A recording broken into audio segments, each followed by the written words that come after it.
we are so fortunate today, in my Rays of Light episode that I've been trying to do this past year or so, to have with us our incredible library staff. And I want to first introduce the director, Anna Lyle, who so sadly gave us her notice that she is going to be retiring at the, Anna, is it at the end of the year? End of the year or January, whatever ends up working out best for the system once we finish up the recruitment process. Anna, Thank you you so have much. done such an unbelievable, incredible job. John did a great job before you, and you just continued that and excelled even more, opening up so many more opportunities that came our way in the library. And I want you to, I know you've been with us 25 years, and I want you to reflect a little bit on the changes that you've seen in the library over the course of that many years. And you've been director 9 years. So, how your point of view is a little different as director than when you were a staff member too. Sure. Sure. Well, thank you. So first of all, thank you so much for giving us this opportunity to talk about the library today. We love any opportunity to do that. And, I've worked with you so long in your current role and even before you were commissioner, and I really appreciate all the support you have always given the library, including giving us this forum today. So the changes the library really have in so many ways paralleled those of the county. When I first came to work here, right before the turn of the century, we had one library, and that was what everybody knows of as the Cumming Library. But the Sharon Forks Library, the original Sharon Forks Library, was under construction. And so I was hired as a human resources a person to basically kind of move the library to the next level in that area and basically double the size of the staff. So we have seen tremendous growth, just like the county. We now have 4 locations plus a bookmobile. We have an additional location, the Denmark Library, under construction that we expect will open hopefully November, fingers crossed. And so part of the timing for my retirement is I really wanted to see that project through.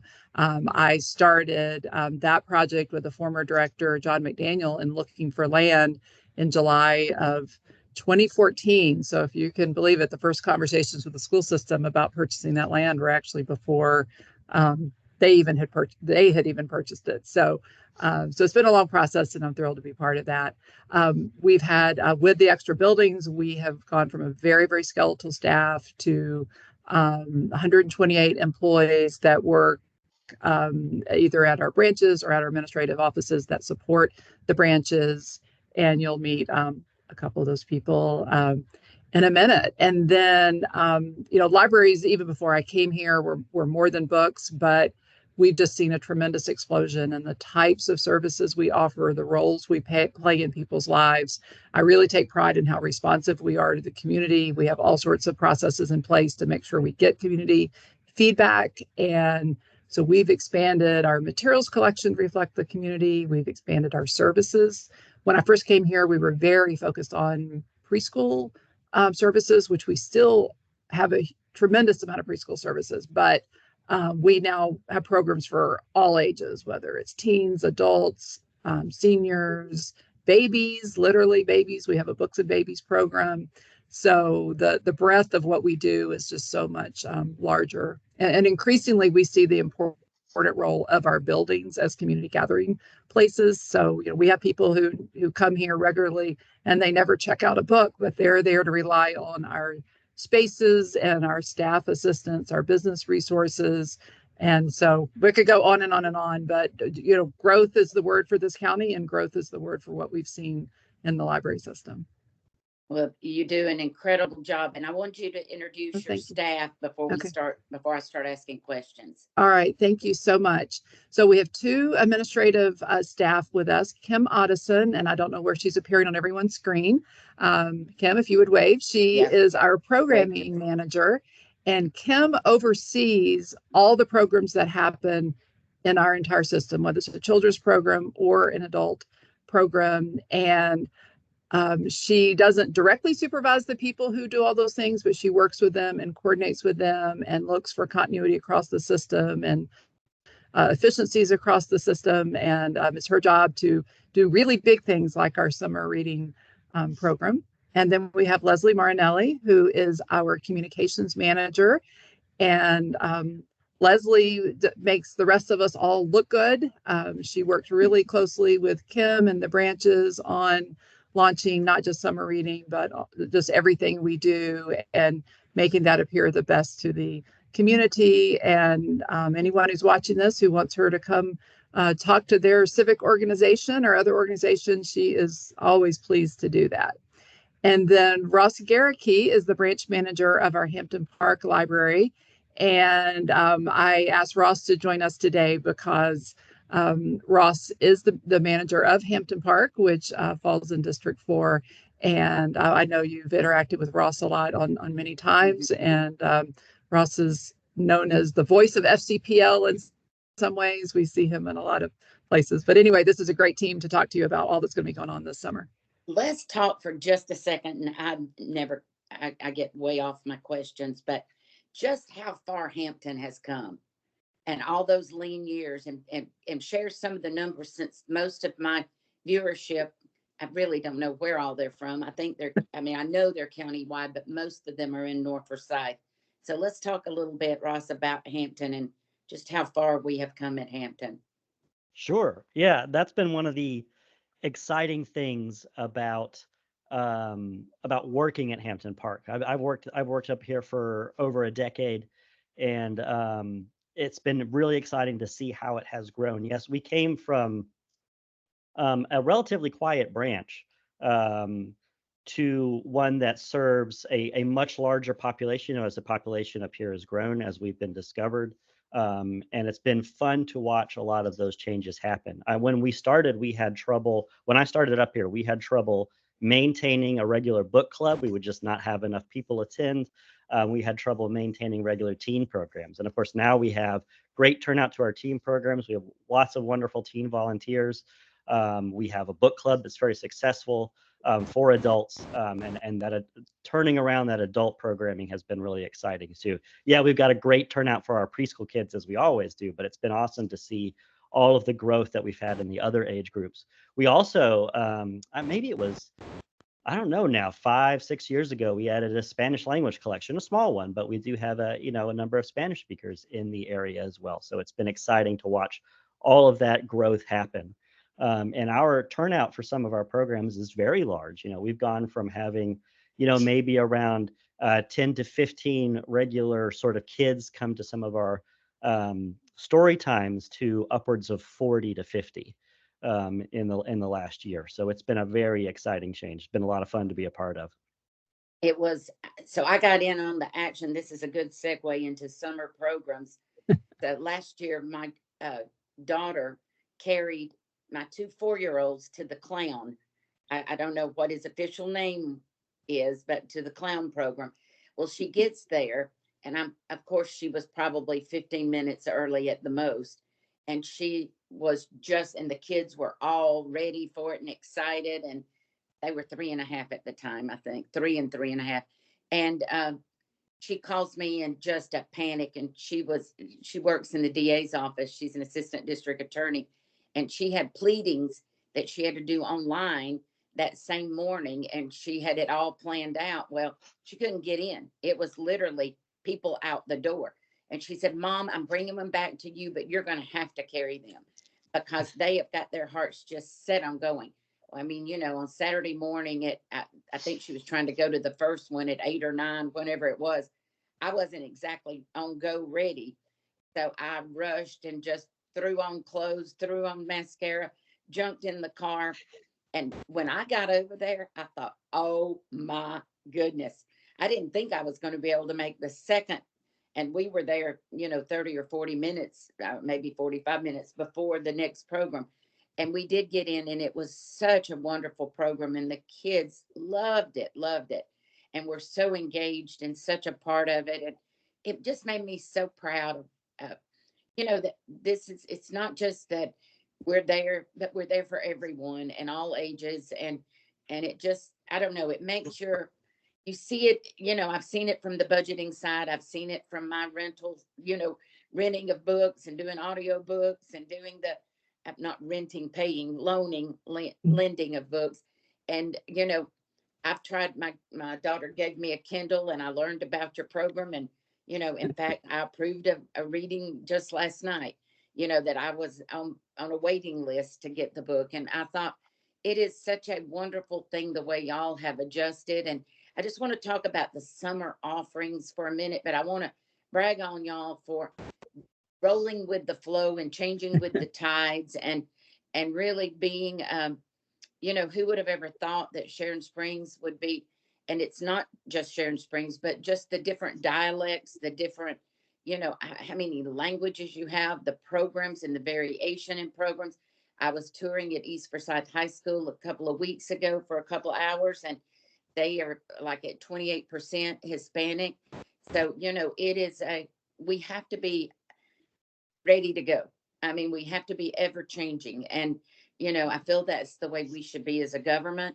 Sometimes we're a little slow to react on things, and then we overreact at other times. But I think you guys have just been exemplary of the way that you have been able to change, even with the mobile library, and with that I am super proud of, and with our summer programs that we are doing. So I don't know who needs to address all that array of topics, but y'all feel free, all of you, to talk about summer programs and how you've had to modify and do, and then our mobile unit as well. Well, Kim Otteson here, and I'm happy to talk about the summer reading programs. And Ms. Mills, I was there when you were there with your granddaughters at Hampton Park, and I think I don't know if Anna was there, but the rest of us were also. Yeah, were you there, Anna? Mm-hmm. We went up there because last year was the first year that Hampton Park had 2 performances of an actual performer, like a premier performer like that, because we knew that they had arrived, that their attendance had met that, was at that point where they needed to. And we were just as amazed as you were at all the people there. I told Ross that day that I hadn't seen that many people in Hampton Park ever at one time. So it is very exciting for us.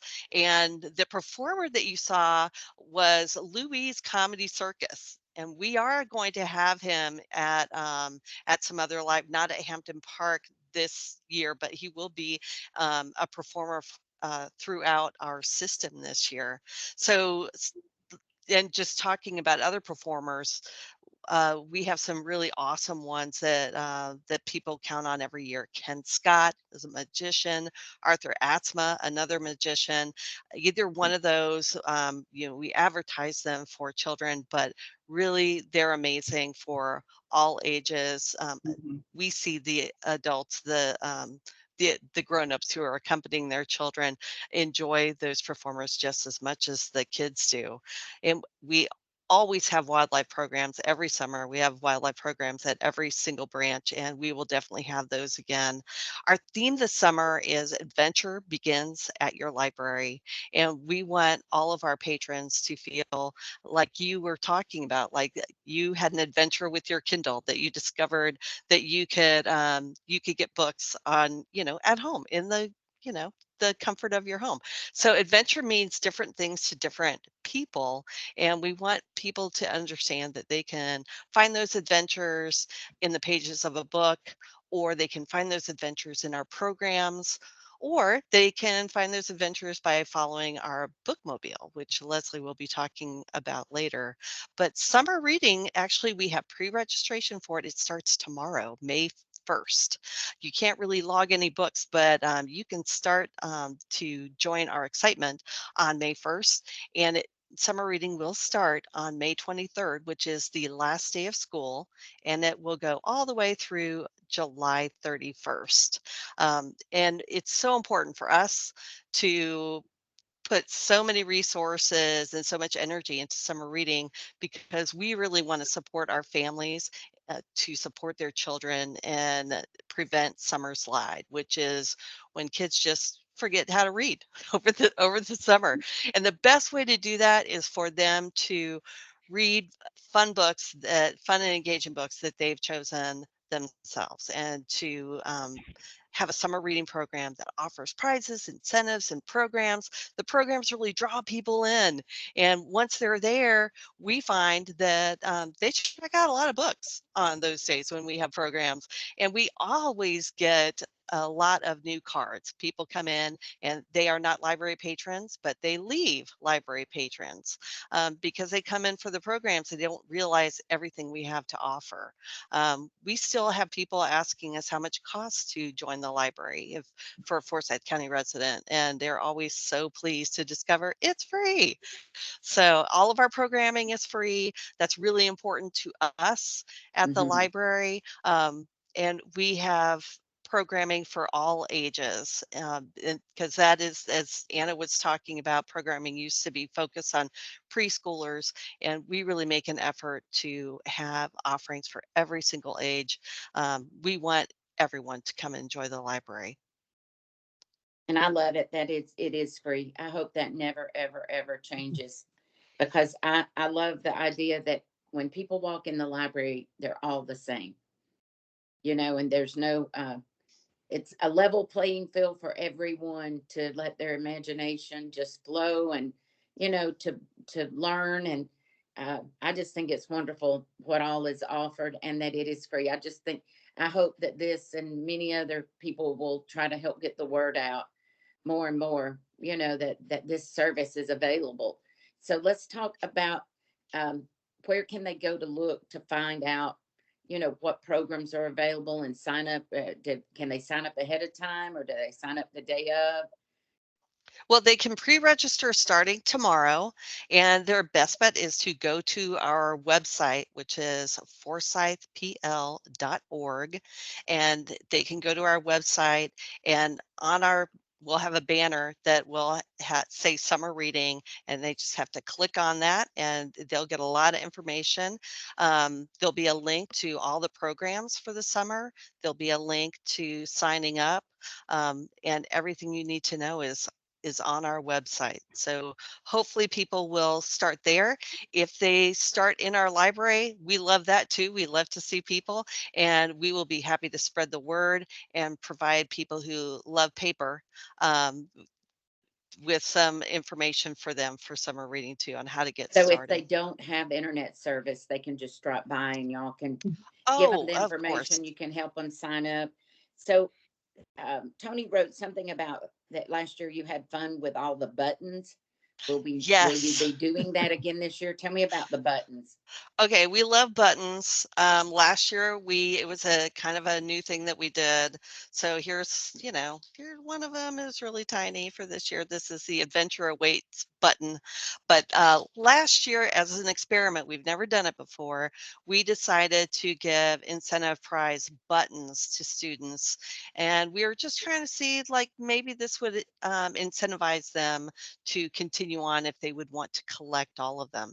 And we discovered that we do have quite a few collectors in our county. So it was a huge success, and we had so many more patrons engaged in summer reading. So we decided to do buttons again this year.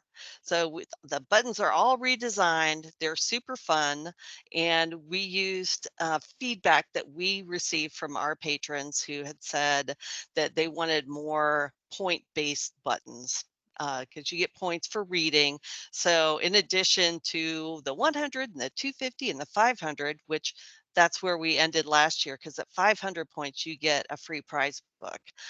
All kids from 0 to 18 get a free prize book when they reach 500 points. But we went beyond, so 750 and 1,000, so you can get an incentive for that. Which is really a great thing because it incentivizes you to go beyond what you're being asked to do. We also have some activity buttons. So we have an adventure awaits button, and we have a kindness grows button, because we did hear from patrons that they wanted a button that had activities for their children to help around the house and to just encourage them to think of others instead of just themselves. And we were like, that's a good idea. So we also have the Create Adventure button. That was our most popular button last year. We had a button called Create It, and that was the most popular activity button. That kids like to draw, they like to create things, and a lot of the kids shared those creations, pictures of those creations with us on social media, like different Lego creations that they made, chalk paintings on their sidewalk. It was really fun to see what people created. And Leslie will talk to you about how much we enjoy hearing from our patrons, and we hope that they share those things with us again this year. Tell me about the grand prize or the grand Okay, prizes that you do. our grand prizes for many years have been sponsored by our the Rotary Club of Forsyth County. We are so grateful to have their sponsorship. Not only does the money that they provide us help us to purchase our prize books for all the kids who finish summer reading in grades, from 0 to 18 years old, but it also purchases these fabulous grand prize baskets. We wrap all these baskets up and we display them in each branch, and the kids ogle on them. And you don't get a prize ticket until you reach 500 points, and every 500 points then you get another prize ticket. So we try to make them just so tantalizing that the kids cannot bear to not try for these prizes. So preschoolers, it's a we've got 3 prize baskets. One of them is a preschool story time basket. One of their favorite things to do is the parachute, where it's a round parachute and they do this wave thing. So we have one of those, a smaller one that a family could use at home, and some books and some puppets, and it's just bright and fun, and it looks great. And because we have an adventure theme for our elementary and our teens, we have a camping basket. And the elementary one has a sleeping bag in it and a little lantern. And the teen one has a camping hammock and a lantern and a book. And we always try to include a book in all of these baskets. So those are really fun. We have so many. There's 6 baskets for the elementary kids because that is like our biggest demographic. They're like huge. And then for our adults, we have some great prizes for them too. We're very fortunate this year to have received, we have received some tickets to get into Gibbs Gardens. They donated 4 tickets to us, and the Atlanta Botanical Garden also donated 4 tickets to us. And we decided this year that kids shouldn't have all the fun. So we paired those with adult Lego sets that are like one's a wildflower bouquet and one's a succulent set. So that's kind of a different thing. We've never really included kind of like a toy and with an adult basket, but that's super fun. The state parks basket was really popular last year, so we're doing it again this year. We're pairing that with a national parks bottle that has the stickers so that you can put the stickers on your bottle that you've been to all the national parks you've been to.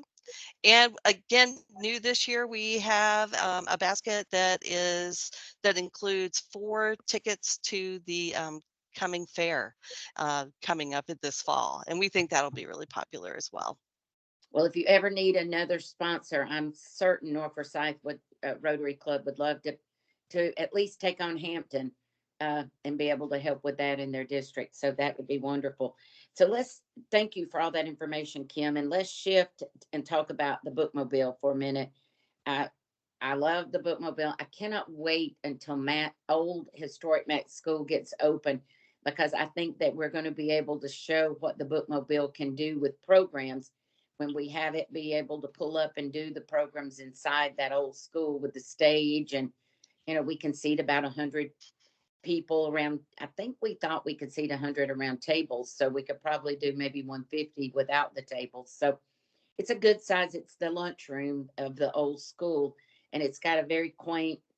I love the stage. I love the whole feel of it, but it will be so nice to have that for that community until that library is able to be built. So tell us, Leslie, about that, about what all y'all do. Sure, I'd be happy to. So, Commissioner Mills, you have always been super supportive of Bookmobile from the time it arrived in the fall of 2020. You were one of our keynote speakers at the ribbon cutting when we first started putting Loney on the road. That's what we've christened the Bookmobile, by the way, Loney, which is a little play on words since we loan books all over the community. And the Bookmobile is a rolling ambassador for Forsyth County Public Library. It is. The Bookmobile has enabled us to reach all of the furthest areas of the county where those folks who can't easily get to any of our 4, soon to be 5 branches, we want to be able to provide services to everyone. As part of our strategic plan is to serve everyone in Forsyth County.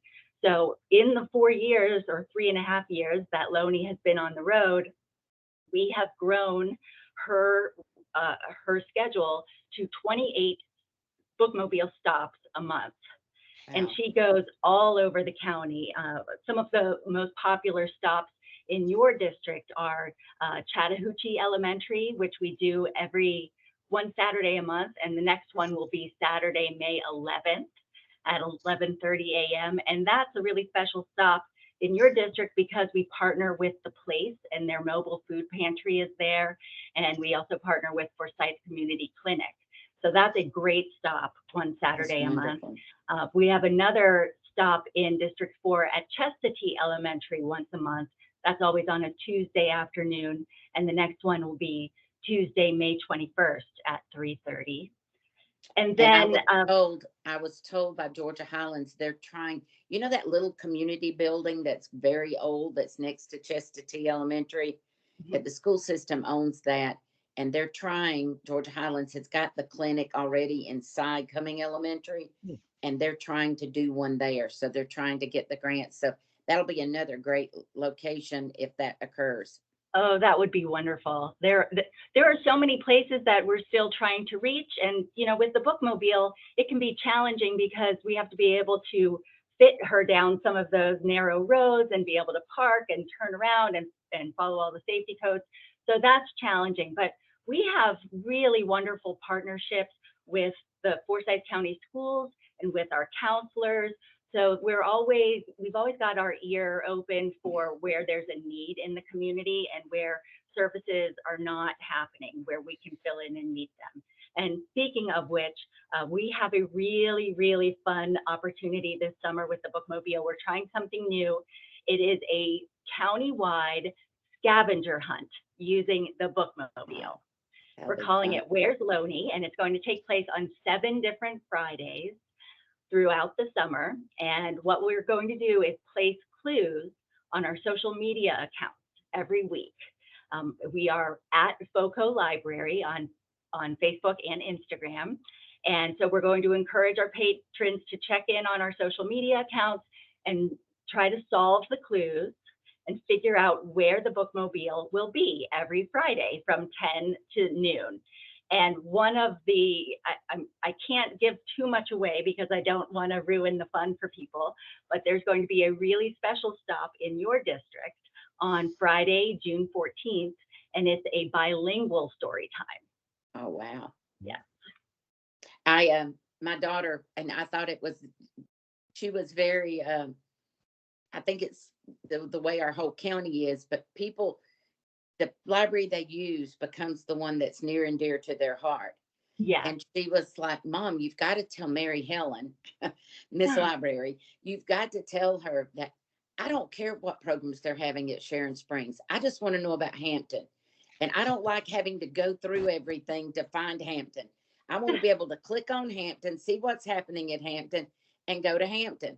And honestly, I think there are people feel they become very affectionate about, and about their librry about the one that they go to. So I call Mary Helen. I said, Mary Helen, my daughter, this come from my daughter. She wants to be able to find Hampton and not have to say. She said, I don't like to become irritated that other libraries are getting better programs or that they're getting this. And I definitely don't have time to drive all the way to Sharon Springs. Well, Well, if to help our patrons who are very loyal to their home branch, we have these summer activity guides that we're putting out tomorrow. They're on paper and they're a 4-page guide that are specific to each branch. So you and your family and friends will be able to walk into any library tomorrow on May 1st and pick up that paper guidebook. And I from will there let you will. her know, and she Yes. will be mad that I told this to the world, but I will Yes. let her know. And are those online as well, or They will be online as well, but we combine all 4 of them into one for the digital document, because there are quite a few patrons who like to travel between the branches, They do. or like with you and your granddaughters last summer, you had a great experience with Louis the Clown. And so you might want to see where he's appearing, and he is going to be at Sharon Forks and at Cumming the last week in May. So those are part of our big kickoff events. And we want people who fall in love with one of our special performers to be able to find them easily, no matter which branch they're appearing at. I'd especially love to hear about the mobile unit, and we don't have time to go into it, but just how much it helped people during COVID. And it wasn't your yes. typical library patrons, but it was a lot of our senior citizens, and just having Yes. somebody to talk to. And our bookmobile is just one part of our outreach activities. We also have 2 vans that we take around to other places, that we go to 12 different assisted living facilities in the county and 7 different senior facilities where we do lobby stops. And sometimes our seniors can't get into the bookmobile, even though we have a hydraulic lift and it's possible to pull a wheelchair into there. It's easier for a lot of our senior facilities if we bring the library right into their lobby. So we will unpack, dozens of crates of books and set them up in the lobby for our seniors and let them come and peruse and check out. And so the bookmobile is a mobile library. It has everything that you would find in one of our physical locations. It has 3,500 books. It has Wow. Wi-Fi. We have a 72-inch screen TV on the side of it so that we can play movies and slideshows for people. And this year, we are taking the bookmobile out to different parks where we do activities. And we bring programming as well. It's not just about the materials available on the bookmobile. We're bringing programs to those remote areas of the county where those families might not be able to make it to the library. And I know that when we plan Bennett Park and other parks, and I hope with this Matt community building, that we will always consider the bookmobile and it being able to get in and out and the hookups and all those things that go with it. So, right, I've got 2 more things I want to cover really quickly. I did not know until I did the strategic plan, the things that are offered in the library that you can go about passes. Can y'all Yes. touch on that for just a minute? I had no idea, and I think citizens need to know that. Yeah, sure, I'd be happy to. So we have a partnership with Georgia Public Library Service where they help us bring free passes to about a dozen different museums and state parks throughout the state.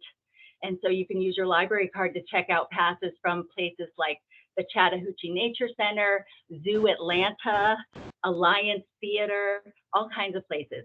We have a new one this year, Shakespeare's Tavern. which I did So last that is 2 on our weekends website as ago. well. What's And I that, said I Anna? did that 2 weekends ago. I went to Shakespeare's Tavern with a couple of friends for free.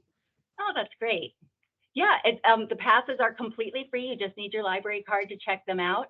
The one that I use the most is probably our Georgia State Pass, and the Georgia State Parks Pass. You can check that out, and you get free parking and admission to any state park in Georgia. That's fabulous. So Anna, I want to finish with you, and I would love to hear like the accomplishments you're most proud of since you've been in your role. Oh, wow. So in my previous role with the library, before I was director, my emphasis was on human resources and then finance as well. And I think the thing that I look around now, and even though I'm not as directly involved, I think the strength of our staff is just so tremendous. We really put in a lot of work and effort on the front end. I've had people say, wow, it's easier to get a Fortune 500 job than it is to get a job at the library. We do put in a lot of work on the front end, but it really pays off for us. And so that, I think that the quality of our staff and the customer service they bring, that's the thing that hasn't changed over the years, is we've had a customer service focus over the years, and we take different directions or different angles with that. So I think that it's always been really proud of our financial stewardship. I think one of the things that actually made me decide to go back to library school, which to be a director in the state of Georgia, you need a master's in library science. But what actually inspired me was us during the Great Recession, which I know that seems so long ago, but it still feels like yesterday to me. We opened 2 libraries, both the Post Road Library and the Hampton Library were both planned long before anyone knew the Great Recession was coming. And we opened both of those during the recession. And I was on the finance end then and crunching the numbers. And I mean, we had to cut hours, we had to do furloughs, we had to do all kinds of things, but we came through it strong, and we've recovered from it. This county in general recovered well. So that prior to my being director, and then I would say as director, you know, you can't, there's so many things that go on. I mean, just thousands of interactions that happen all the time in the library. But, you know, I do look at our capital projects, the almost doubling the size of the Sharon Forks Library. That was my first project that I was responsible for as director. And the previous director, knowing that he was leaving before the project was finished, he had me in charge of that project from the beginning. And so that was just a tremendous project. And then, as I mentioned earlier, the Denmark Library project, knowing that I was involved, you know, starting in 2014, working towards that, and that's going to come to fruition. But you know, again, I think it really, to me, it comes back to the quality of our staff. We are first and foremost a service organization. And I think just having people who love what they do and who are so dedicated to this community and to literacy and lifelong learning and giving patrons wonderful experiences, it's just, I get really overwhelmed when I hear what staff are doing. We receive recaps every day of the programs that happened 3 days before. And to, you know, open up an email and see that 3 days before, 8 programs, 12 programs went on in our, you know, libraries, and see the recaps and see the things that we brought. And I'm like, you know, that's people making those things happen. So we just have a really tremendous staff. And, you know, we're only able to do that because of the support we get from Forsyth County government. I mean, that is, we are the envy of many library systems and the resources that we have. You know, this community has such high expectations for all of their government services. And I just appreciate that the commission recognizes this is an amenity that the community really wants. This community, these are voracious readers. They love our programs. I feel like we could have double the staff and double the branches and still keep them busy. It's just very gratifying. And it's, you know, it's been a great honor to be the director, and I look forward to continuing to be for another 9 months. I'm not gone yet, but again, I really appreciate your support personally, Commissioner Mills. Again, we could not do it with just the state funding. It would be a shell of the system that you see without the support of the commission. I think that we are in and I say this because I'm leaving as well at the end of the year, and I just want good programs like this to always continue. And I know a couple of years ago, some of the funding things got a little wacky, and I feel like that we really need, y'all really need. So whoever, it's on you guys. You're on my screen. You're the bottom 3. You're not at the bottom, but we've got to continue. The greatest legacy you can leave for Anna and Mary Helen and all the people on your wonderful library board that's so supportive and does such a great job. Kathy Thomas sent me your State of the Library little booklet thing in the mail, and I was so appreciative to see it. And the Wonderful. numbers are just unbelievable. But we have got to keep every new commissioner educated on what the library has to offer. Because if you haven't seen it, if you don't go, if you don't see the joy, I mean, the sheer joy it brings to people, it makes me cry, because it is such a wonderful, wonderful asset in our county. And honestly, it gets forgotten sometimes when you talk about all the people wanting to move here and the amenities that we have. And none are greater than the library system. And people like to think that, the day of the library is dead. And I say, you just haven't been to ours. If you just go visit ours, you will see it is far from being. And I think it's a direct link to the education in our community for the success of our students. And I just couldn't be more proud of all of you and our Well, system. thank you. So Thank you. thank you. I don't think even Leslie could have said it better. Thank you. Thank you so Oh. much. Well, thank you All those for- things are so true. Well, thank you, and best wishes to you and your last 9 months, and to all of you. And some of you better be thinking about picking up that mantle. We got to carry on. But thank you so Sure. much for being a part of today. You truly are lights in our community, and thank you. Thank you so Pleasure. much. Thank you, Thank you. Commissioner Mills. Thank you.